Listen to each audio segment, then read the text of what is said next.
Hello అండి, welcome back to my channel pretty minds. So ఈరోజు వీడియోలో మీ అందరినీ నేనైతే చెరువుగట్టు శ్రీ పార్వతీ జడల రామలింగేశ్వర స్వామి టెంపుల్కి అయితే తీసుకెళ్ళబోతున్నాను.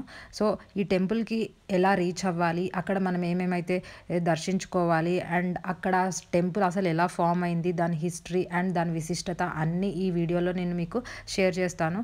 సో అంతకంటే ముందు మన ఛానల్ని ఎవరైనా ఫస్ట్ టైం వాచ్ చేస్తున్నట్లయితే తప్పకుండా సబ్స్క్రైబ్ చేసుకోండి. అలాగే పక్కనున్న బెల్ ఐకాన్ కూడా క్లిక్ చేయండి. మనం ఇక్కడికి ఎలా రీచ్ అవ్వాలో చూసే ముందు ఫస్ట్ అసలు ఈ గుడి చరిత్ర గురించి తెలుసుకుందామండి. ఇక్కడ మనకి పరశురాముడి తండ్రి అయినటువంటి జమదగ్ని మహర్షి దగ్గర ఒక కామధేనువు అనే ఒక ఆవు ఉండేది. ఆ ఆవు ప్రత్యేకత ఏమిటంటే మనం ఏది కోరుకున్నా అది వెంటనే మనకి ప్రసాదిస్తుంది అనమాట. ఆ విషయం తెలిసిన అప్పట్లో ఆ ప్రాంతానికి సంబంధించిన రాజు కార్తవీర్యార్జునుడు ఈ జమదగ్ని మహర్షి దగ్గరికి వచ్చి తనకి ఆ కామధేనువు అనే ఆవుని ఇవ్వమని అడుగుతాడు. దానికి జమదగ్ని మహర్షి అంగీకరించరు.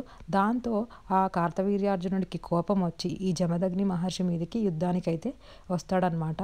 యుద్ధానికి వచ్చినప్పుడు పరశురాముడు ఈ కార్తవీర్యార్జునుని ఓడించడం జరుగుతుంది. కార్తవీర్యార్జునుడికి పరశురాముడు నన్ను ఓడిస్తాడా అని కోపం వచ్చి పరశురాముడు ఇంట్లో లేని సమయం చూసుకొని జమదగ్ని మహర్షి మీదకి యుద్ధానికి వెళ్ళి తలనైతే నరికేస్తాడు. ఈ విషయం తెలుసుకున్న పరశురాముడు ఈ కార్తవీర్యార్జునుడి తలను కూడా నరికేయడం జరుగుతుంది. అలా రాజు తలని నరికేయడంతో పాటు ఈ భూమి చుట్టూ 21 సార్లు తిరగడం జరుగుతుంది. అలా తిరిగిన తర్వాత క్షత్రియ వంశానికి సంబంధించిన వారైతే ఎవరైతే ఉన్నారో వాళ్ళని కూడా చంపేస్తాడు. పరశురాముడు ఈ క్షత్రియ వంశీకులందరినీ చంపేసిన తర్వాత లోక కళ్యాణం కొరకు దేశమంతా సంచరిస్తూ ఉన్న సమయంలో తను 108 శివలింగాలనైతే ప్రతిష్టాపన చేస్తాడు. అలా ప్రతిష్టాపన చేసిన శివలింగాలలో 108వ శివలింగమే ఇప్పుడు మనం చెరువుగట్టులో దర్శించుకుంటున్న శివలింగం. ఈ చెరువుగట్టు గుట్టపైన శివలింగాన్ని ప్రతిష్టాపన చేసిన తర్వాత పరశురాముడు అయితే శివుడి కోసం ఘోర తపస్సు చేస్తూ ఉంటాడు. పరశురాముడు ఎన్ని సంవత్సరాలు తపస్సు చేసినా శివుడు అయితే ప్రత్యక్షమవ్వడు. దాంతోపాటు తను ప్రతిష్టాపన చేసిన శివలింగం అయితే పెరుగుతూ వస్తూ ఉంటుంది. పరశురాముడుకి శివుడు కనిపించకపోవడంతో పాటు ఇంకా ఆ శివలింగం పెరుగుతూ వస్తుండడంతో తను ప్రతిష్టాపన చేసిన శివలింగాన్ని గొడ్డలతో కొడతాడు. అప్పుడు శివుడు అయితే ప్రత్యక్షమవుతాడు. శివుడు ప్రత్యక్షమయ్యి పరశురాముడితో, పరశురామ, నీ ఘోర తపస్సుకు నేను మెచ్చాను. ఇక నుండి ఈ క్షేత్రము పవిత్ర పుణ్యక్షేత్రముగా అలాగే మహిమగల క్షేత్రముగా విరాజిల్లుతుందని చెప్పి ఈ గుట్టపైన ఉన్న ఆ 3 గుండ్లపై తనే స్వయంగా వెలవడం జరిగింది. సో ఇప్పటి వరకు మనం ఈ టెంపుల్ ఒక విశిష్టత తెలుసుకున్నాం కదండి. అలాగే ఈ టెంపుల్కి ఎలా రీచ్ అవ్వాలో కూడా మీకు చెప్తాను. సో మనం ఎల్బీ నగర్ నుంచి కనుక ఈ జర్నీ స్టార్ట్ చేసినట్టయితే ఎగ్జాక్ట్గా మనకి 77 కిలోమీటర్స్ అనే డిస్టెన్స్లో ఈ చెరువుగట్టు టెంపుల్ అనేది ఉంది. సో మేము ఎర్లీ మార్నింగ్ 9 o'clockకి స్టార్ట్ అయ్యాము. అక్కడికి రీచ్ అయ్యేసరికి మీకు ఆల్మోస్ట్ మనకి 1 hour 30 minutes అనేది పడుతుంది. ఎల్బీ నగర్ నుంచి మనం జర్నీ స్టార్ట్ చేస్తే కనుక మధ్యలో కనుక మనం బ్రేక్ఫాస్ట్కి అలా కనుక ఆగినట్లయితే మనకి ఇంకొక 1 hour 45 minutes ఎక్స్ట్రా టైం అనేది పడుతుంది. సో మేము ఎల్బీ నగర్ నుంచి మా జర్నీ అయితే స్టార్ట్ చేసాం కాబట్టి ఇక్కడ మనకి హైకోర్ట్ కాలనీ, భాగ్యలత దగ్గర రోడ్స్ అవన్నీ కన్స్ట్రక్షన్ అవుతూ ఉన్నాయి కాబట్టి ఆల్మోస్ట్ మనకి పోచంపల్లి వరకు ఈ రోడ్ కన్స్ట్రక్షన్ అనేది జరుగుతూ ఉంది. సో ట్రాఫిక్ జామ్ అయితే చాలా ఉంది. మార్నింగ్ 9 అయినా కానీ స్నో అయితే ఇంకా అలానే ఉంది. చూస్తున్నారు కదా వెదర్ అంతా ఎంత కూల్గా ఉందో. 9 o'clock అయిందంటే అసలు నమ్మలేము. మనకి ముందు ఆల్మోస్ట్ ఒక 100 meters వరకే మనకి రోడ్ అనేది విజిబుల్గా ఉందన్నమాట. అంత మంచు ఉంది. మనం కార్లో కనుక ఇక్కడికి ట్రావెల్ చేస్తే మనకి 1 hour 30 minutes అయితే సరిపోతుందండి జర్నీ టైం. మధ్యలో ఎక్కడ మనం స్టాప్ చేయకుండా వెళ్తే కనుక, అలా కాకుండా మధ్యలో మనం బ్రేక్ఫాస్ట్కి కానీ కొంచెం రిలాక్సేషన్కి కానీ కనుక స్టాప్ అయినట్లయితే కనుక ఇంకొక 1 hour అయితే క్యాలిక్యులేట్ చేసుకోండి. 2 hours 15 minutes వరకు మనకి ట్రావెల్ టైం అయితే ఉంటుంది. ఇక్కడికి మనకి బస్ రూట్ కూడా చాలా ఈజీగా ఉంటుంది. నల్గొండ వెళ్ళే బస్సెస్ కనుక మనం తీసుకున్నట్లయితే ఆ టెంపుల్కి ఎగ్జాక్ట్గా మనకి ఆర్చ్ దగ్గరే వాళ్ళు స్టాప్ అనేది ఉంటుంది. సో మేము అలా వెళ్తూ ఉండగా తుప్రాన్పేట్, కోయల్గూడెం ఇవన్నీ దాటిన తర్వాత మనకి ఎల్బీ నగర్ నుంచి 35 kilometers డిస్టెన్స్లో విలేజ్ ఆర్గానిక్ కిచెన్ అనేది ఉంటుందన్నమాట. సో మేమైతే బ్రేక్ఫాస్ట్ కోసం ఈ విలేజ్ ఆర్గానిక్ కిచెన్ దగ్గర ఆగాము. సో ఆల్మోస్ట్ అప్పటికి 9 quarter to 10 9:30 ఆ టైం అనమాట. ఆల్మోస్ట్ ఎన్ని వెహికల్స్ ఉన్నాయో చూడండి. లాంగ్ వీకెండ్ వచ్చింది కాబట్టి అందరూ టూర్స్ అండ్ ట్రిప్స్ ప్లాన్ చేసుకునే వాళ్ళే ఉన్నారు కదా. సో అందుకే ఇక్కడ మొత్తం మనకి పార్కింగ్ ఏరియా మొత్తం ఫిల్ అయిపోయింది. అండ్ పార్క్ చేసుకోవడానికి ఎక్కడ స్పేస్ లేదు. మేము లోపలికి వచ్చి మా కార్ అనేది ఇక్కడ పార్క్ చేసాము. ఈ కిచెన్ యాంబియన్స్ అయితే చాలా బ్యూటిఫుల్‌గా ఉందండి. విలేజ్ స్టైల్‌లో చూస్తున్నారు కదా మీరు ఇక్కడ. వీళ్ళు నెక్స్ట్ బ్రాంచ్ వచ్చేసి పెద్ద కాపర్తి దగ్గర కూడా ఓపెన్ చేస్తున్నారు. మేము రిటర్న్‌లో చూసాము. సో, ఇప్పుడు మనం హైదరాబాద్ నుంచి విజయవాడ ట్రావెల్ చేస్తున్నా, విజయవాడ నుంచి హైదరాబాద్ ట్రావెల్ చేస్తున్నా వీళ్ళ కిచెన్‌లో మనం ఫుడ్ అయితే టేస్ట్ చేయొచ్చు. వీళ్ళ స్పెషల్స్ వచ్చేసి ఇక్కడ బోర్డ్ పైన మెన్షన్ చేశారు. సో, మేము ఇక్కడ టేబుల్ దొరికించుకోవడానికి ఆల్మోస్ట్ ఒక 15-20 మినిట్స్ పట్టింది. ఎందుకంటే క్రౌడ్ అయితే చాలా ఉన్నారు కదా! సో, వీకెండ్స్‌లో ఇక్కడ క్రౌడ్ అయితే ఎక్కువ ఉంటుంది. వీక్ డేస్‌లో ఇంత క్రౌడ్ ఉండదు. అండ్ వీళ్ళకి రైట్ సైడ్‌లో ఒక సీటింగ్ ఏరియా ఉంది. అండ్ అలాగే అక్కడ బయట లెఫ్ట్ సైడ్‌లో కూడా ఒక సీటింగ్ ఏరియా ఉంది కదా! మాకైతే ఫైనల్‌గా ఒక టేబుల్ అయితే దొరికింది. ఫుడ్ ఆర్డర్ ఇచ్చిన తర్వాత రావడానికి టైం పడుతుంది కాబట్టి మీరు మీ పిల్లలతో ఇక్కడ కొంచెం సేపు టైం స్పెండ్ చేసి వాళ్ళని ఇలా గేమ్స్ ఆడించొచ్చు. సో, ఇక్కడ మనకి జార్బండ, సీసా అలాగే ఉయ్యాల కూడా ఉన్నాయి. అలాగే అక్కడ పక్కన లెఫ్ట్ సైడ్‌లో ఒక షాపింగ్ ఏరియా కూడా ఉంది. సో, మన ఆర్డర్ వచ్చే వరకు మనం ఇక్కడ రిఫ్రెష్ కూడా అవ్వచ్చు. సో, మేమైతే వీళ్ళ కాంబో అయితే ఆర్డర్ చేసాము. ఈ కాంబోలో 2 ఇడ్లీ, 1 పూరి, 2 వడ, అలాగే ఒక దోస ప్లస్ పొంగల్ వస్తాయి. మేము వెళ్ళేసరికి అక్కడ పొంగల్ అనేది అయిపోయింది కాబట్టి ఇంకొక ఎక్స్ట్రా పీస్ పూరి అయితే ఇచ్చేశారు. మా వాడికైతే ఇక్కడ పూరి కర్రీ అండ్ టేస్ట్ అయితే చాలా బాగా నచ్చాయి. చూడండి వాడి ఎక్స్‌ప్రెషన్ ఆ పూరి టేస్ట్ చేసిన తర్వాత. నెక్స్ట్ ఫైనల్‌గా మనం కాఫీ కానీ, టీ కానీ, జావ కానీ ఒకటి సెలెక్ట్ చేసుకోవచ్చు. మేమైతే వాళ్ళ కాఫీ తీసుకున్నాము.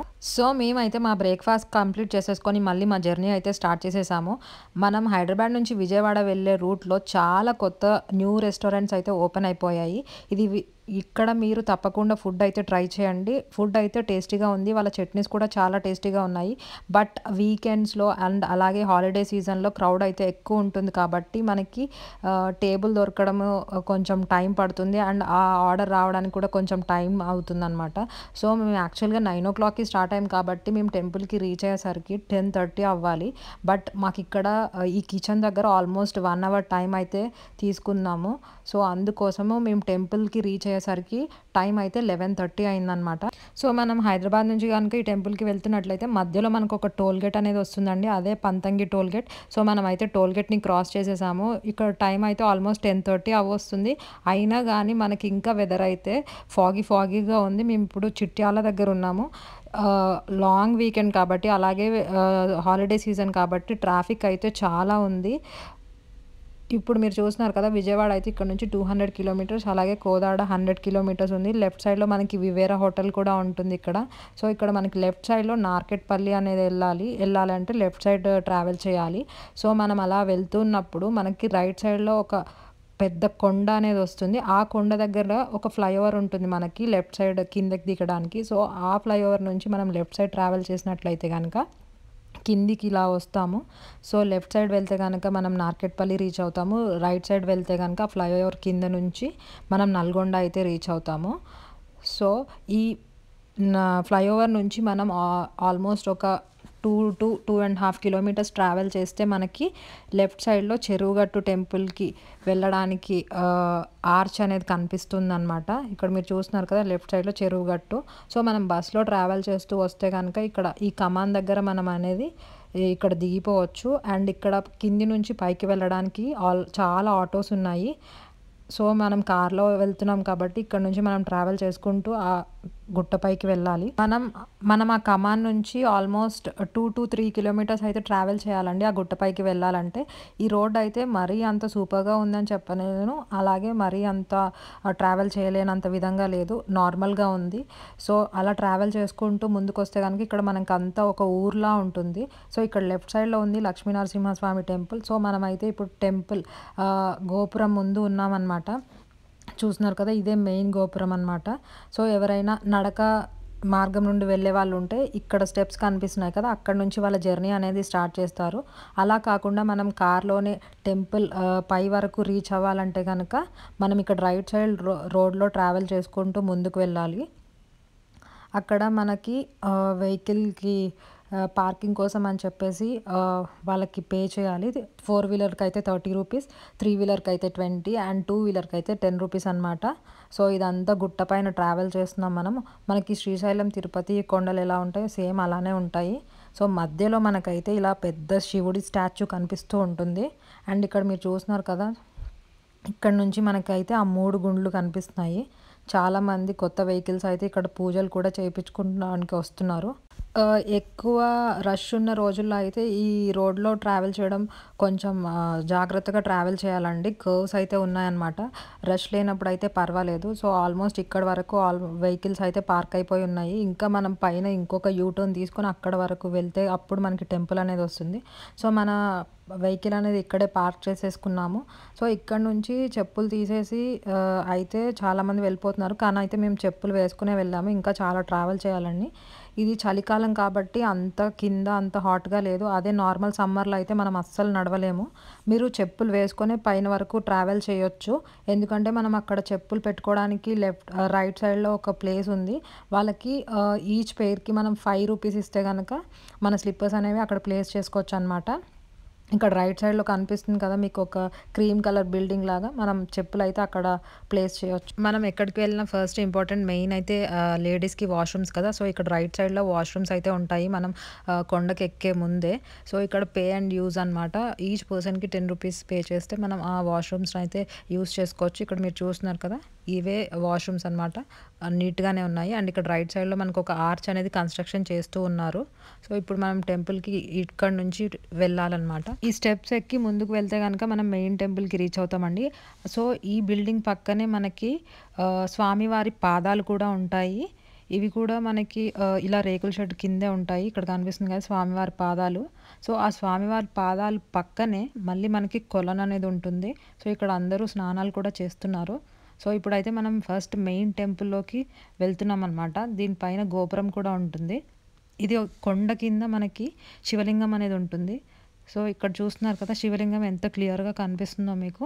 పరశురాముడు శివుడి తలపైన గొడ్డలతో కొట్టాడని చెప్పాను కదా! అందుకే ఆ పార్ట్ అనేది మనకి అలా జడల విధంగా ఉందన్నమాట. సో, ఇక్కడ మనం మెయిన్ గర్భగుడిలో శివలింగాన్ని దర్శించుకున్న తర్వాత అలా బయటకు వచ్చినట్లయితే మనకైతే రైట్ సైడ్‌లో ఒక హనుమాన్ మందిర్ ఉంటది. ఇక్కడ చూస్తున్నారు కదా! టైం అయితే 12 అయింది. అప్పటికి ఇంకా చాలా ఫాగీగానే ఉంది వెదర్ అంతా.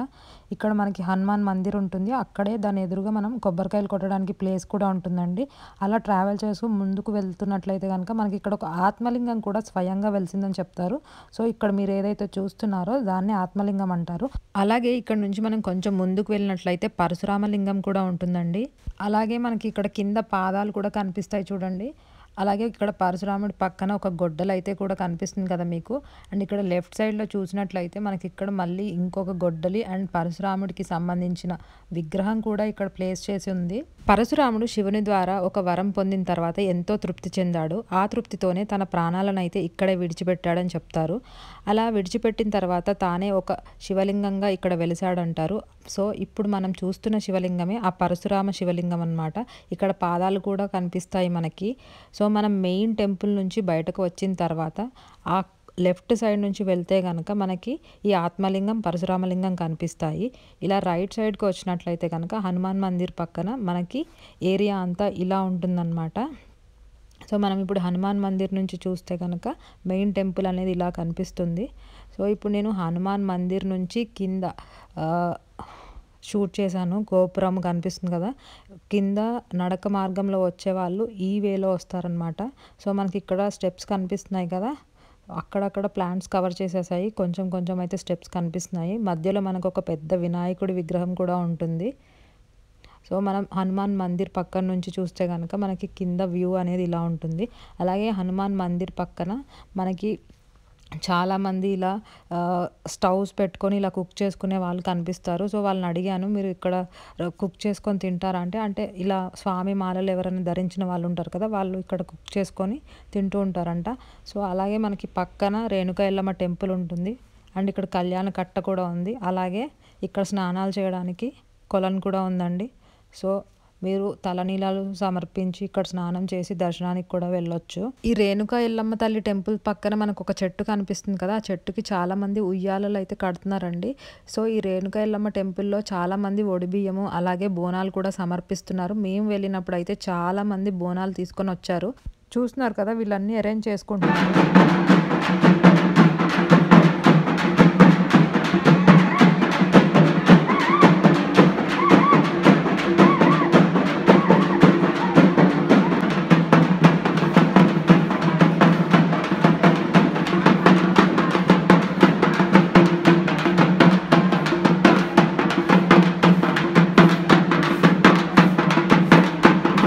ఫస్ట్ మెయిన్ టెంపుల్‌కి వెళ్ళడానికి ఏదైతే దారికొచ్చామో, అదే దారి నుంచి కొంచెం ముందుకొస్తే గనక లెఫ్ట్ సైడ్‌లో మనం 3 గుండ్లకి వెళ్ళడానికి ఒక వే అయితే ఉంటుంది.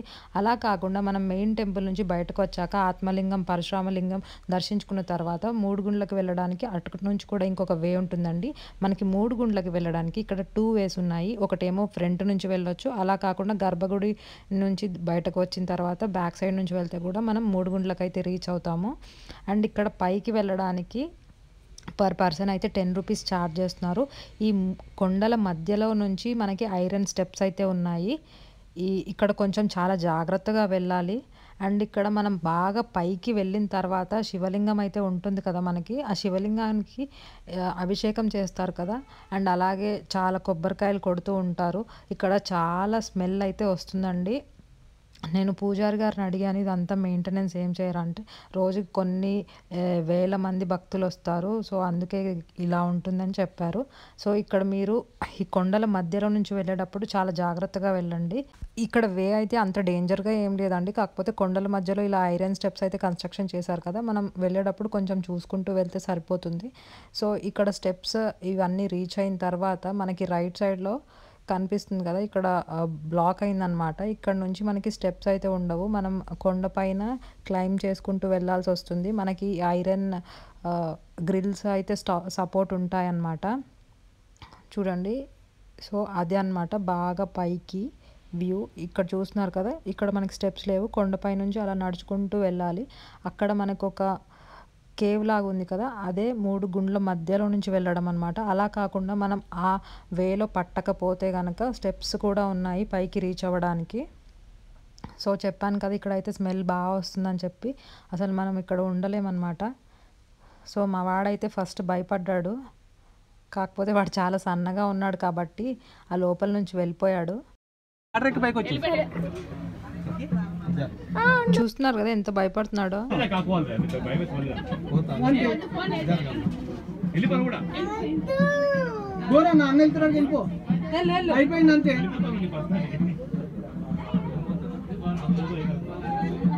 సూపర్ అని హోల్డ్ ఇట్. ఆ క్లైంట్ ఏముందా? కేర్ఫుల్.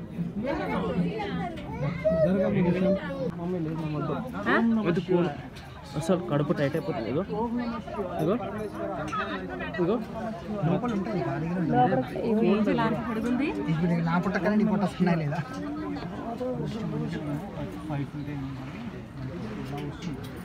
అవును, తీసుకోండి.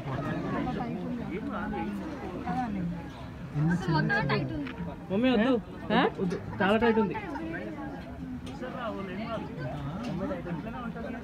ఎట్లా పోవాలి సైడా కొంచెం ఇట్లా ప్రెస్ చేసుకొని వెనక ముందు జరగను వద్దు, టైట్ ఉంది చాలా. మొన్న వచ్చినాను.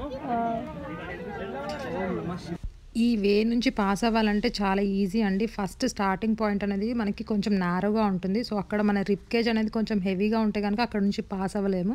కానీ మిడిల్కి వచ్చేసరికి కొంచెం స్పేషియస్గానే ఉంటుంది. ఇక్కడ మనం మెయిన్ గుర్తుపెట్టుకోవాల్సింది ఏంటంటే, మిడిల్లోకి వచ్చిన తర్వాత కొంచెం బ్రీత్ అనేది హోల్డ్ చేసుకోవాలి. భయపడకుండా చాలా ధైర్యంగా ఓం నమః శివాయ అని అనుకుంటూ వెళ్ళిపోతే కనుక ఈజీగా పాస్ అయిపోతాము. మనం భయపడితే కనుక చాలా కష్టంగా అనిపిస్తుంది. అలా కాకుండా భయపడకుండా చాలా ఈజీగా మనం అక్కడ నుంచి పాస్ అవ్వచ్చు. మనం లావుగా ఉన్న కొంచెం బాడీ అనేది ప్రెస్ చేసుకుంటూ దీని నుంచి అయితే పాస్ అవ్వచ్చండి.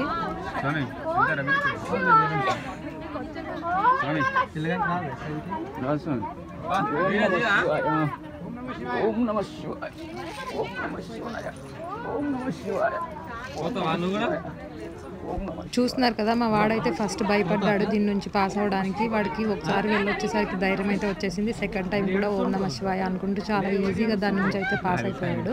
సో, మీరు కూడా భయపడకుండా ఇక్కడ నుంచి పాస్ అవ్వడానికి ట్రై చేయండి. అంత భయంకరంగా అయితే ఏమి లేదు. ధైర్యంగా వెళ్తే కనుక మనం ముందుకి ఈజీగా వెళ్ళిపోతాము. సో, మీరు కూడా ఈ టెంపుల్కి వచ్చినప్పుడు తప్పకుండా ఈ వే నుంచి పాస్ అవ్వడానికి ట్రై చేయండి. సో, మనం మొత్తం 3 గుండ్ల పైకి రీచ్ అయిపోయిన తర్వాత టాప్ వ్యూ అయితే ఇలా ఉంటుందండి. ఇక్కడ నుంచి మనకి కంప్లీట్ టెంపుల్ అయితే కనిపిస్తుంది. సో, 3 గుండ్ల నుంచి కాకుండా నార్మల్గా స్టెప్స్ నుంచి వచ్చే వాళ్ళు ఇటు సైడ్ నుంచి వస్తారు. అండ్ ఇక్కడ ఉయ్యాలలు కూడా కడుతున్నారు పైన. అలా కాకుండా 3 గుండ్ల మధ్యలో నుంచి కనుక మనం ట్రావెల్ చేస్తే ఈ స్టెప్స్ పై నుంచి పైకి వస్తామన్నమాట. ఎటు నుంచి వచ్చినా మనం ఒక పాయింట్ దగ్గరే మీట్ అవుతాము. సో ఇక్కడ కొండ కనిపిస్తుంది కదా, ఆ కొండ మధ్యలో నుంచే మనం బయటకు వచ్చాము. అక్కడ ఒక రెడ్ కలర్ డ్రెస్ ఆవిడ కనిపిస్తున్నారు కదా, సో ఈ స్టెప్స్ పై నుంచే మనం పైకి వచ్చాం. సో పైన శివలింగం అయితే ఇలా ఉంటుంది. చెప్పాను కదా, ఇక్కడ ఎక్కువ అభిషేకాలు చేయడం వల్ల కొండ అంతా చాలా స్మెల్ వస్తుంది. సో ఇక్కడ కొంచెం నీట్గా మెయింటైన్ చేస్తే బాగుంటుంది, మనకు కూడా చాలా ప్లెజెంట్గా అనిపిస్తుంది. సో ఇక్కడ దర్శనం చేసుకున్న తర్వాత మనం కిందకి దిగిపోవడానికి మళ్ళీ ఇలా ఐరన్ స్టెప్స్ అయితే ఉన్నాయి. ఎక్కే వే అయితే ఇలా ఉంది కదా, దాని పక్కన దిగడానికి కూడా స్టెప్స్ ఉన్నాయి. 3 గుండ్ల పైనుంచి దర్శనం అయిపోయిన తర్వాత కిందికి అయితే మళ్ళీ మనం సేమ్ ఎంట్రన్స్ పాయింట్ దగ్గరకు వచ్చేస్తామండి. సో ఇక్కడ మీకు కనిపిస్తుంది కదా, ఈ టెంపుల్ టైమింగ్స్ అయితే మనకి మార్నింగ్ 5 AM నుంచి మధ్యాహ్నం 1 PM వరకు, అలాగే మళ్ళీ 4 PM నుంచి 8 PM వరకు. మీరు 3 గుండ్ల పైకి వెళ్ళి దర్శనం చేసుకోవాలంటే 1 PM లోపే వెళ్ళి దర్శనం చేసుకోండి. సో మీరు 1 PM లోపే 3 గుండ్ల పైకి వెళ్ళి శివలింగాన్ని దర్శించుకునేలాగా ప్లాన్ చేసుకోండి. ఎందుకంటే 1 PM తర్వాత పైన గేట్స్ అనేవి క్లోజ్ చేసేస్తారు. అప్పుడు మనకి శివలింగం అనేది డైరెక్ట్గా దర్శనం చేసుకోలేము. అండ్ ఇక్కడ చాలామంది అమావాస్య రోజు నైట్ వచ్చి స్నానం చేసి ఇక్కడ ఈ గుడిలో నిద్ర చేస్తారండి. అలా నిద్ర చేస్తే చాలా మంచిదంట. సో ఇక్కడ ఈ అమావాస్య రోజు ఈ టెంపుల్ అయితే ఒక పెద్ద జాతర లాగా ఉంటుందన్నమాట. ఇక్కడ మీరు చూస్తున్నారు కదండి, ఇక్కడ అయితే బార్కెట్స్ పెట్టేశారు. సో బార్కెట్స్ ఇవతల వరకే మనం వెహికల్స్ అనేవి ఎలో చేస్తారు. సో మనం వెహికల్స్ అనేవి ఇక్కడ వరకు తీసుకురావచ్చు. ఒకవేళ పార్కింగ్ అనేది ఫుల్ అయిపోతే కనుక మన వెహికల్స్ అనేవి ఫస్ట్ మనం పార్క్ చేసాం కదా, అలా కింది వరకు పార్క్ చేయాల్సి వస్తుంది. సో ఇంకా మన దర్శనం అయితే అయిపోయింది కాబట్టి మనం కింద మెయిన్ గోపురం దగ్గరకు వచ్చేసాము. మెయిన్ గోపురానికి left side and right side మనకి షాపింగ్ ఏరియా అనేది ఉంటుంది. సో ఇక్కడ గాజులు, చిన్నపిల్లల టాయ్స్ అవన్నీ అమ్ముతూ ఉంటారు. సో మీకు అక్కడ కనిపిస్తుంది కదా రైట్ సైడ్లో ఒక టెంపుల్, అదే శ్రీ లక్ష్మీ నరసింహస్వామి టెంపుల్ అనమాట. మనం చెరుగట్టు టెంపుల్కి వస్తుంటే ఫస్ట్ లెఫ్ట్లో మనకి శ్రీ లక్ష్మీ నరసింహస్వామి టెంపుల్ ఉంటుంది. సో ఇది 1 PMకే ఇది కూడా క్లోజ్ చేసేస్తారు. సో మనం వెళ్ళేసరికి లేట్ అయిపోయింది కాబట్టి ఈ టెంపుల్ అయితే క్లోజ్ చేసేసారు. కొంచెం ఆ పక్కన రైట్ లేన్ అనేది ఉంది కదా, ఆ లేన్లో నుంచి లోపలికి వెళ్తే కనుక మనకి మెయిన్ ఎంట్రన్స్ అనేది ఉంటుంది. సో మనకి ఇక్కడ లోపలికి వెళ్తే కనుక ఎండింగ్లో గోశాల కూడా ఉంటుందండి. సో ఇలా టర్న్ తీసుకున్నాక మనకి ఫస్ట్ లెఫ్ట్ సైడ్లో మనం ఇక్కడ స్టే చేయడానికి రూమ్స్ కూడా అవైలబుల్గా ఉన్నాయి. సో ఇక్కడ మనం కార్స్ కూడా పార్క్ చేసుకోవచ్చు. పార్కింగ్ ఏరియా కూడా చక్కగా ఉంది. చూస్తున్నారు కదా, ఇక్కడ లెఫ్ట్ సైడ్లో కనిపిస్తున్నాయి ఇవన్నీ మనం స్టే చేయడానికి రూమ్స్ అనమాట. ఫస్ట్ స్టార్టింగ్లో ఒక ఆఫీస్ రూమ్ అనేది కూడా ఉంటుంది. ఒకవేళ మనం స్టే చేయడానికి ఇక్కడ రూమ్స్ కావాలి అని అంటే కనుక మనం ఆ ఆఫీస్ రూమ్లోకి వెళ్ళి ఎంక్వైరీ చేసుకోవచ్చు. సో ఒకవేళ మీరు ఇక్కడికి వచ్చి స్టే చేయాలని అనుకుంటే కనుక రూమ్స్ అయితే ఇక్కడ కింద గుట్టకి కింద అవైలబుల్గా ఉన్నాయండి. ఇక్కడ రైట్ సైడ్లో మనకు టెంపుల్ కనిపిస్తుంది కదా, అదే శ్రీ లక్ష్మీ నరసింహస్వామి టెంపుల్ అనమాట. డోర్స్ అయితే క్లోజ్ చేసేసారు 1 PM దాటిపోయింది కాబట్టి. సో మీరు కనుక 1 PM లోపు ఇక్కడికి రీచ్ అయ్యేటట్టు చూసుకోండి, ఎందుకంటే అప్పుడే మనం అన్ని టెంపుల్స్ని దర్శనం చేసుకోవచ్చు. సో ఇంకా మన దర్శనం అయితే అయిపోయింది కాబట్టి మళ్ళీ మేము రిటర్న్ అయితే హైదరాబాద్ వెళ్ళిపోతున్నాము. సో ఇక్కడ మనకి ఆన్ ద వేలో వారిజాల శ్రీ వేణుగోపాల స్వామి టెంపుల్ కూడా ఉంటుందండి. అది కూడా 1 PMకి క్లోజ్ చేసేస్తారు. సో అప్పటికే క్లోజ్ చేసేస్తారు కాబట్టి మేము ఇంకా దాన్ని విజిట్ చేయలేదు. మళ్ళీ దాన్ని 4 o'clockకే ఓపెన్ చేస్తారంట. సో అప్పటికి చాలా టైం పడుతుంది కాబట్టి మేమైతే డైరెక్ట్ ఇంటికి వెళ్ళిపోయాము. సో ఇక్కడ మీరు చూస్తున్నారు కదా, మనం లెఫ్ట్ సైడ్ వెళ్తే కనుక హైదరాబాద్ స్ట్రైట్, ఇందాక మనం ఒక ఫ్లైఓవర్ కింది నుంచి వచ్చాం కదా, సో అదే రోడ్ అనమాట. మీకు అక్కడ కనిపిస్తుంది కదా ఫ్లైఓవర్. సో ఆ ఫ్లైఓవర్ దగ్గర మనం ఎక్కడైతే ఎగ్జిట్ దిగామో అండ్ అలాగే మనకి ఇక్కడ రైట్ సైడ్ మనకి పైకి వెళ్ళడానికి NH65కి వెళ్ళడానికి ఒక రోడ్ ఉంటుంది. సో ఆ రోడ్లో నుంచి పైకి వెళ్ళిపోతే కనుక మనం నేషనల్ హైవే 65కి వెళ్ళిపోతాము. ఇంకా స్ట్రైట్గా మనం ఎక్కడ సో ఇదండి హైదరాబాద్ అయితే శ్రీ పార్వతీ జడల రామలింగేశ్వర స్వామి చెరువుగట్టు వీడియో. ఈ వీడియో మీ అందరికీ చాలా బాగా నచ్చిందని అనుకుంటున్నాను. మీరు కూడా నాతో పాటు దేవుడిని అయితే చాలా చక్కగా దర్శనం చేసుకున్నారు కదా. ఈ వీడియో కనుక మీకు నచ్చినట్లయితే మీ ఫ్రెండ్స్ అండ్ ఫ్యామిలీస్తో షేర్ చేసుకోండి. అలాగే ఇంకా మన ఛానల్ని ఎవరైనా ఫస్ట్ టైం వాచ్ చేస్తున్నట్లయితే తప్పకుండా నేనైతే ఈ టెంపుల్కి చేసుకోండి. ఫస్ట్ టైం విజిట్ చేశానండి. సో నాకైతే దర్శనం అయితే చాలా చక్కగా జరిగింది. నాతో పాటు మీ అందరికీ కూడా దర్శనం అయితే చాలా బాగా జరిగిందని అనుకుంటున్నాను. మీరు కూడా ఈ టెంపుల్కి రావాలనుకుంటే అమావాస్య రోజు నైట్ వచ్చేలాగా ప్లాన్ చేసుకోండి. ఎందుకంటే అమావాస్య రోజు నైట్ ఇక్కడ నిద్ర చేసి మనం స్వామివారిని దర్శనం చేసుకుంటే కనుక చాలా మంచిదని చెప్తున్నారు.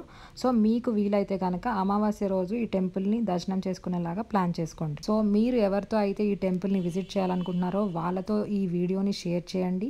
అండ్ ఇలాంటి మరిన్ని ఇంట్రెస్టింగ్ వీడియోస్ కోసం తప్పకుండా మన ఛానల్ని అయితే సబ్స్క్రైబ్ చేసుకోండి. అలాగే పక్కనున్న బెల్ ఐకాన్ కూడా క్లిక్ చేయండి. సో నేను ఎప్పుడు ఏ వీడియో అప్లోడ్ చేసినా మీకు నోటిఫికేషన్ అనేది వస్తుంది. మళ్ళీ నెక్స్ట్ వీడియోలో కలుద్దాం. బాయ్.